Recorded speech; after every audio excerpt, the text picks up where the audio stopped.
Sehingga saudara yang dianggap Tuhan, saudara masukkan sebagai Tuhan.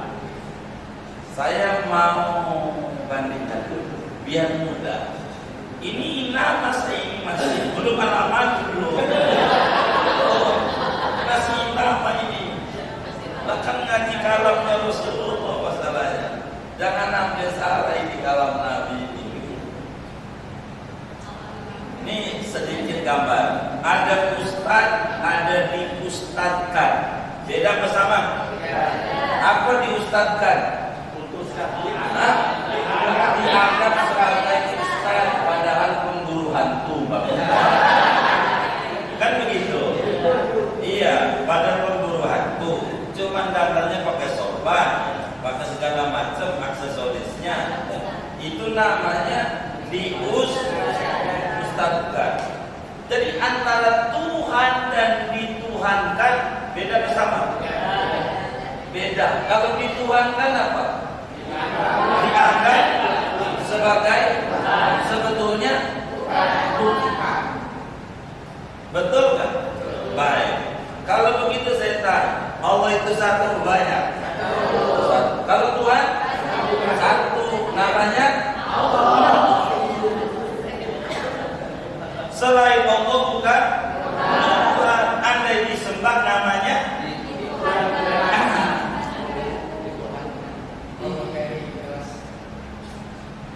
supaya jangan salah. Maka bahasa Arabnya la ilaha illallah. Ini kita isi. Ini yang ajar ini guru dia ajarin. Minta maaf ini Pak Guru. Minta maaf. Tapi kami ya harus menerangkan. Jadi kalau enggak begitu kan kaminya repot Pak Guru, repot. Jadi agar supaya mudah. Kita isi nih, guru kita tadi kurang ajar ya. Enggak kurang ajar. Nyetor ilmu apa guru-guru. Supaya kita jangan salah. Jadi kalau Tuhan itu satu banyak. Maka ada orang di akhir zaman ini nerjemahin surat An-Nas, Qul a'udzu birabbin nas. Aku berlindung kepada Rabb manusia. Oh, gak mau Tuhan. Enggak paham tauhidnya. Ilahina, ilahnya manusia. Enggak mau ngomong Tuhan, karena Tuhan banyak. Aduh, tauhid Anda rusak. Sadar lagi. Tuhan kok banyak? Tuhan satu. Namanya Allah. Yang banyak ada yang muhanin duit, ada yang muhanin jabatan, ada yang banyak. Begitu. Ada yang muhanin batu, ada yang muhanin pohon, dan begitu. Ini salah anggapan begitu. Ini innama Allah jelaskan dalam Al-Quran, innama ilahukumullah.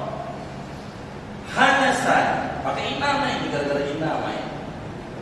Tuhan itu Allah, artinya Allah itu Tuhan. Selain Allah bukan Tuhan. Yang namanya Tuhan Allah. Jadi Muslim tak perlu tak ngomong Tuhan. Begitu. Maka oleh pendiri bangsa kita ketuhanan Tuhan. Kenapa?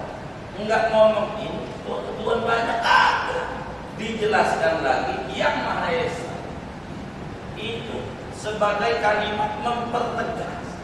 Ketuhanan enggak asal dituhankan, tapi Tuhan yang benar. Begitu. Itu kayak begitu. Inna, ini gara-gara innama ini. Yang kedua Allah jelaskan di awal Baqarah, innama ilahukum ilahun wahid. Hanya innama lagi. Hanya saja Tuhanmu itu Esa. Ini namanya hasr idhofi. Artinya di ayat itu innama ilahukum ilahun wahid. Tuhan itu sifatnya wahdaniyah, Esa. Emang Esa doang sifat Allah? Lah banyak. Masih ada yang lolos dari sini. Ini namanya hasr pembatasan tapi tidak menyeluruh pada mayoritas saja, sehingga ada beberapa hal yang terbuat. Maka pada ayat innama harrama alaikumul maitata, kalau kita tidak belajar repot, bakal nyalain kodok boleh halal dong yang diaramin Quran. Cuman ini doang. Hati anjing bakal dikata halal, kagak ada tulisannya di nama. Gara-gara salah memahami. Maka Imam Jalaluddin As-Suyuti yang meninggal tahun 911 Hijriah di dalam kitab Al-Itqan fi Ulumil Quran pada juz 2 itu, yahtajul mufassiru ila kitabillah wa ila sunnati Rasulillah ala arba'at asyara fannan min fununil ilm.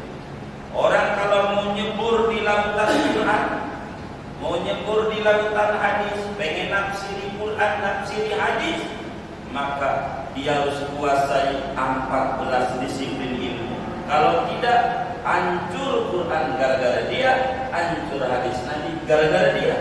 Bukan hadisnya yang hancur, kitanya yang merusak tatanan yang ada. Karena repot, ini kalamnya Rasulullah, Quran kalamnya Allah. Ini bagaimana cara memahami ini? Maka manusia pada akhirnya berkelas, tidak sama. Maka nggak boleh kita diserahin kita, maka adalah imam mujtahid. Kita kudu ikut dia. Dialah biarin yang ikut Quran dan hadis. Maka kita ngikut dia sama dengan kita ikut Quran dan hadis. Begitu. Agar supaya kita terbimbing. Kalau kita suruh nyomot sendiri, ad-dinu ma qala Allah wa ma qala Rasulullah. Agama itu Quran, firman Allah dan sabdanya. Selain itu tidak usah didengar. Fathul Qorib tidak usah dibaca. Tulmuin tidak usah dibaca. Safinah tidak usah. Ini mau ulama, ini ulama. Quran nanti saja. Enggak begitu. Tapi kita susah. Sebab Quran dan hadis itu ibarat air di termos. Lagi kita suruh minum langsung air di termos, bagaimana kira-kira?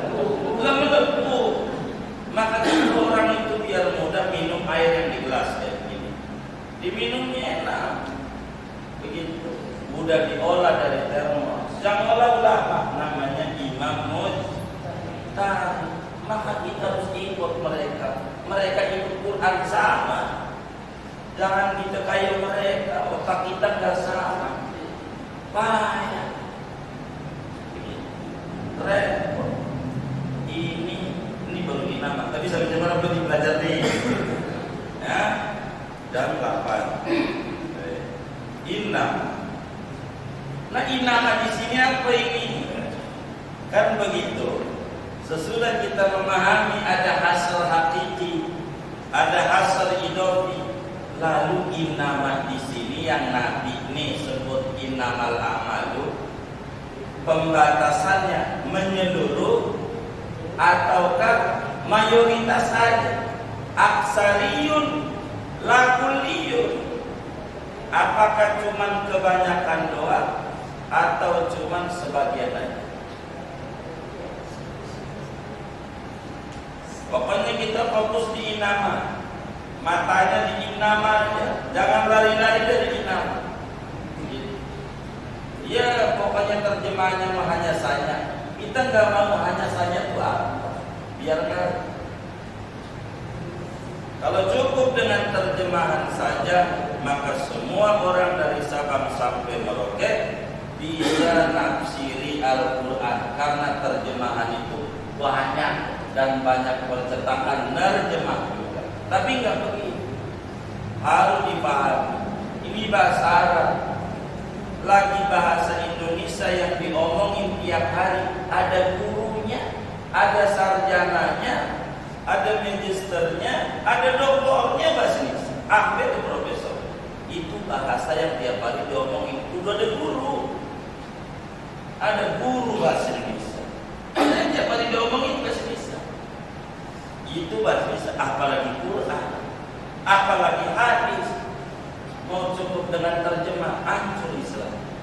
nggak bisa. Harus kita belajar betul-betul.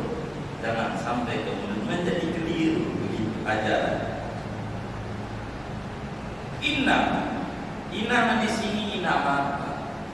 Ulama berkata, innamal a'malu binniyat, ini memang ada hasr.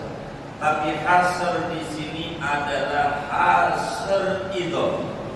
Sehingga ada pembatasan masalah yang kedua dari situ juga ada.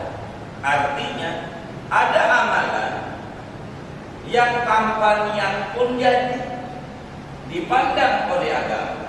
Padahal itu amal syar'i. Yang mana contohnya min babil urut, dalam hal-hal yang kita menghilangkan. Dalam hal-hal menghilangkan itu enggak niat enggak apa-apa. Enggak perlu niat. Walaupun ada hadis innamal a'malu binniyat, tapi pada bagian menghilangkan niat tidak perlu. Contoh, mohon maaf dengan bahasa yang kasar, kita habis buang hajat, kita cebok, istinja. Kalau cebok bapak-bapak dan ibu ini pakai niat enggak? Niat saya cebok, menghilangkan karena Allah Ta'ala. Pakai begitu enggak? Pakai begitu enggak? Oh iya, emang kagak disuruh. Karena ada yang namanya niat, bukan begitu pemahaman. Enggak perlu sudah. Begitu, enggak perlu niat saya cebok, hilang apa teman sayur asem jomblo. Karena Allah enggak usah.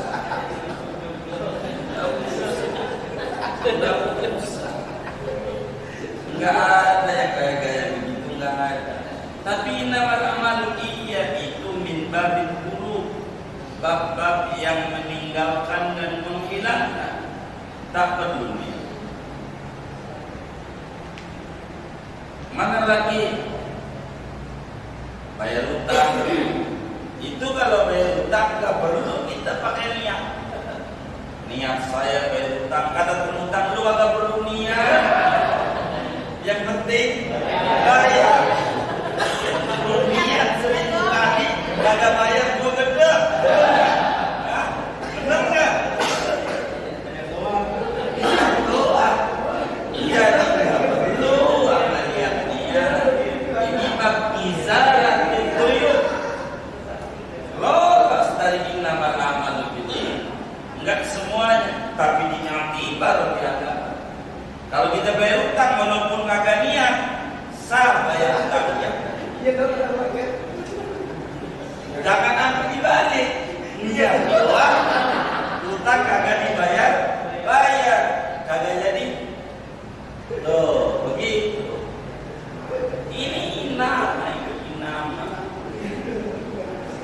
Kita ngurusin inama dulu. Inama. Mana lagi? Adzan. Biasanya kalau adzan pakai niat enggak? Niat saya adzan, memberitahu orang-orang kalau sekarang ada Allah. Karena Allah Ta'ala, Allah pakai begitu enggak? Iya, enggak perlu. Jadi kita harus pahami sabda Nabi, innamal a'malu binniyat. Tuh gitu. Innamal a'malu binniyat. Ini innam. Jadi tidak sembarang. Jadi sehingga di innama di sini adalah aghlabiyah atau aksariyah lakuliyah. Mayoritas perlu niat. Ada juga yang lolos, yang tanpa niat jadi. Contohnya istinja, cebok, bahasa kasarnya, bayar utang, adzan, baca Quran, itu nggak pakai niat. Alhamdulillah. Daripada saudara saya niat tuh baca kagak. Enggak, udah baca aja.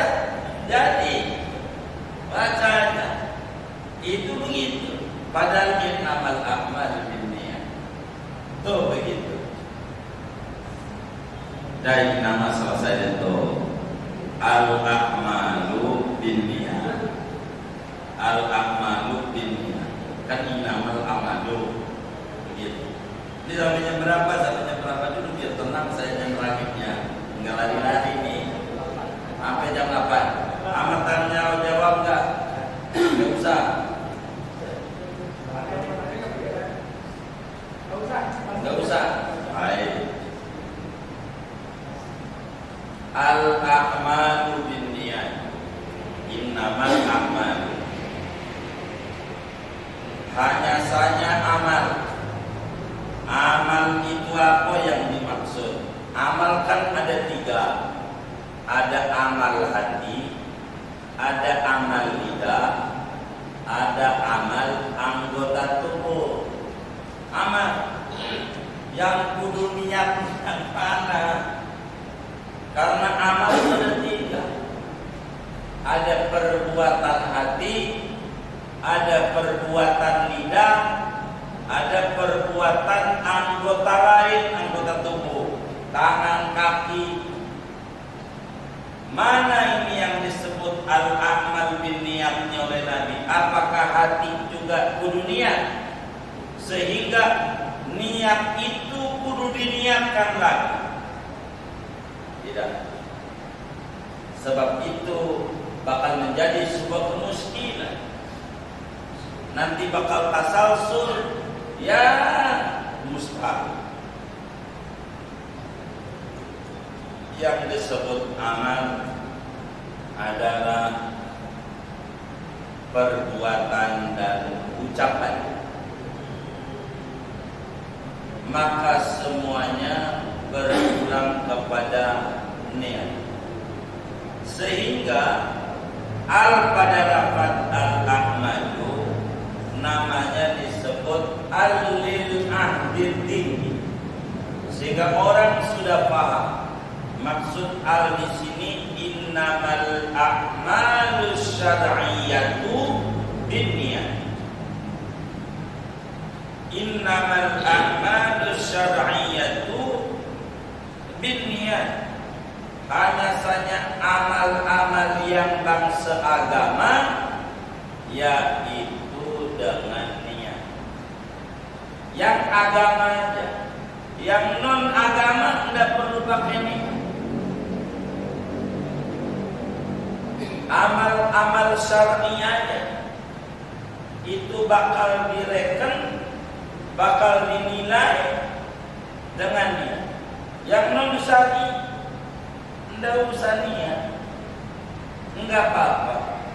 Ada baju jatuh dari sampiran mau diambil, niat sering ambil baju yang jatuh kena angin dari sampiran sampai 2 meter karena Allah Ta'ala ambil. Enggak pakai.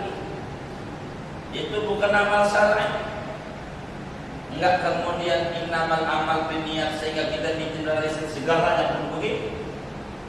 Inilah yang kemudian dengan innamal a'mal binniyat. Sehingga saudara-saudara sekalian, dari sabda Nabi ini bahwa seorang anak manusia, lebih-lebih muslim, tidak bisa dibenarkan mengerjakan apa saja kecuali yang diperintahkan oleh Allah dan Rasul. Sehingga berbicara al-a'mal binniyat, amal yang diperintahkan oleh Allah dan Rasulnya, baik perintah wajib maupun perintah sunat, baik perintah meninggalkan dengan wajib, diperintahkan dengan tidak wajib namanya sunat yang disebut makruh. Ini nih al-a'mal. Sehingga kita bertaqarrub kepada Allah, beribadah kepada Allah, tidak dibenarkan selain yang disyariatkan daripada perkara wajib dan perkara sunnah. Ini namanya bisa mendekatkan diri kepada Allah. Namun amalan ini adalah perlu niat. Yang perkara wajib dan perkara sunnah ini perlu dia niat. Sehingga selain ma syara'ahu Allah wa rasuluh, selain yang diajarkan oleh Allah dan Rasulnya, disuruh oleh Allah dan Rasulnya, maka niat tidak berpengaruh. Amal dosa tidak berpengaruh. Hadis ini tidak bisa masuk pada kalimat dosa. Contoh, ada orang lagi ngobrolin temannya, oh si anu upaya banget, padahal waktu masukkan aja rekomendasinya berbuah, tapi dia mau kurang ajar banget sekarang, banget sombong banget. Begitu kata kita, oh begitu ya. Maksud kita dengan ngomong oh begitu itu nyenengin dia. Niat kita biar dia gak kecewa. Kalau kita terkejut, jangan ngomongin orang, iba gitu. Kalau ngomong begitu takut nyinggung. Jadi kita oh gitu ya. Niat kita dengan oh begitu tuh biar dia tidak kesinggung. Niat bagus kan tuh biar gak kesinggung. Tapi perbuatan yang dilakukan perbuatan dosa, maka niat ini tidak berpengaruh pada dosa. Sehingga biar niat Anda baik, perbuatannya dosa, tetap dosa. Ada orang lagi nyeritain temennya, ada ibu-ibu dongeng, aduh, guru, laki gua kemarin banget geblek, mana geblek, umpama dia, ibu-ibu begitu. Kalau temennya, oh begitu doang tuh, dosanya sama yang ngomong, oh begitu doang tuh, sama dosanya yang ngomong. Dia habis ceritain 2 jam tuh lakinya kita dengerin aja, bagi 2 dosanya. Dengerin doang. Niat kita biar dia nggak kecewa sama kita, nggak berpengaruh. Sebab innamal a'malu syar'iyyah allati amaraha Allah wa rasuluhu binniyat. Tapi kalau kemudian dosa, nggak bisa. Niatnya nyenengin orang, nggak bisa. Maka kata Nabi, al-mustami' syari'ul qaim, yang dengar sama dosanya 50% dapat bagian dosa dari yang ngomong. Begitu juga yang mengeser dosa, apa aja kita share dari HP kita. Jangan kita doang yang kena tipu, biar teman kita juga dapat dosanya sama. Sebab yang mengeser sama dosanya dengan yang membuat status pertama. Begitu. Yang kayak begitu. Jangan asal sarsir. Cek dulu. Ini agama. Tidak bisa. Yang memberitakan kebohongan sama dengan bohong juga. Tidak bisa. Agama ini.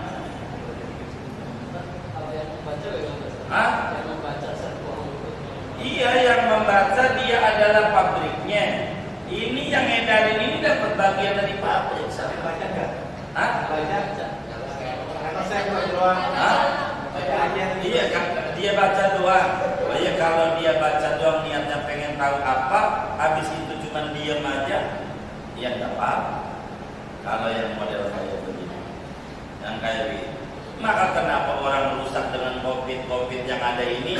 COVID tidak berbahaya. Yang berbahaya itu adalah pikiran negatif dari share-sharean orang, lalu kita rekam, kita simpan di otak, jadi paranoid. Itu yang berbahaya.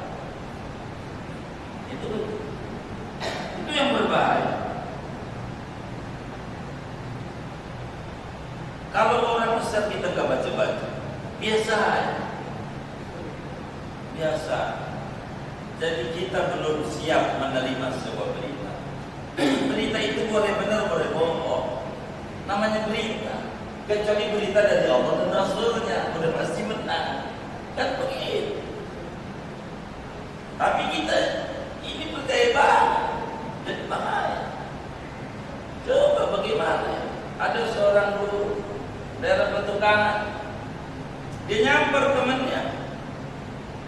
makan sayur asem. Joglok. Lah dia temannya tinggal petukangan utara. Lalu udah naik motor. Habis itu dia makan. Habis makan ketemu zuhur, sholat, berjarak semeter. Habis itu pulang. Bojeng rapat lagi. Dikata waras, rada-rada. Dikata rada-rada, waras. Ini benar. Kaya-kaya kalau lagi sholat Allah nggak ada, sehingga Allah tak lihat kita. Sehingga kalau kita rapat, kita bakal terpulang. Kalau naik motor, Allah ada. Di bandara Allah ada, di pesawat Allah ada, sehingga kita dijaga. Wah, ini rusak kalau gitu. Seakan-akan kayak begitu. Kalau memang harus berjarak, seluruhnya berjarak. Jangan sholat doang, pesawat silang-silangin kursinya tuh. Sebelah sini satu, sebelah sini satu. Rugi nih. Nah, Anda ini tidak lurus kalau begini. Tidak benar ini peraturannya. Tebak mimpi. Hukum harus sama. Tidak boleh hukum tidak sama. Begitu kemanusiaan yang adil dan beradil. Harus. Jangan sampai yang ibadah doang, yang disisir. Tempat mancing aja kagak berjalan. Tempat mancing. Betul nggak? Betul, tukang yang mancing mau tukang tahu.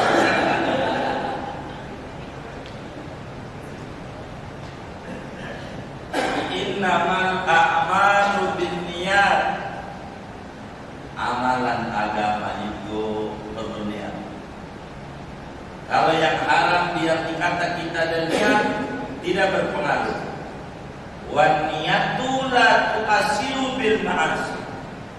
Niat tidak berpengaruh pada maksiat.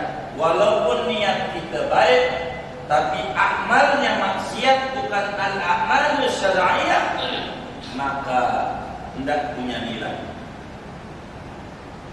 Enggak punya nilai. Ada teman kita mabok, gak enak saya kalau saya tinggal, kayaknya gak solider. Sama niatnya begitu. Jadi bagaimana kita harus merapikan niat? Iman saudara, Bapak Ibu yang mulia, innamal a'malu binniyat. Karena niat ini bahasa Arab, binniyat, maka tentu kita harus tahu definisi niat. Kita harus tahu niat itu apa, supaya kita bisa paham. Sehingga kalau ngomong niat, setidak-tidaknya ada 7 pembahasan yang dia harus ketahui. Yang pertama, definisi niat, baik dalam etimologi maupun terminologi. Yang kedua, tempatnya niat. Yang ketiga, waktunya niat. Yang keempat, tujuan dan fungsi niat. Untuk apa agama nyuruh niat? Begitu. Kelima, cara niat. Cara. Keenam, syarat niat. Ketujuh, hukum niat. Nanti aja kan. Masalah.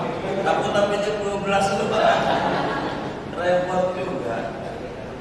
Jadi kita nanti pertemuan mendatang innamal a'malu binniyat. Kita innama aja dari ini.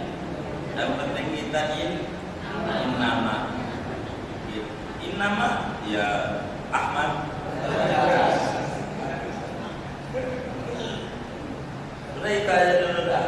Mohon maaf, kita baca Fatihah. Mudah-mudahan duduk di majelis Allah ini kesalahan kita. Allah mudahkan urusan kita, kabul hajat-hajat kita, luaskan ilmu kita, luaskan rezeki kita, baguskan pemahaman kita tentang agama kita, tentang Allah, tentang kitabullah. Allah, tentang Rasulullah, tentang sabda-sabda Rasulullah,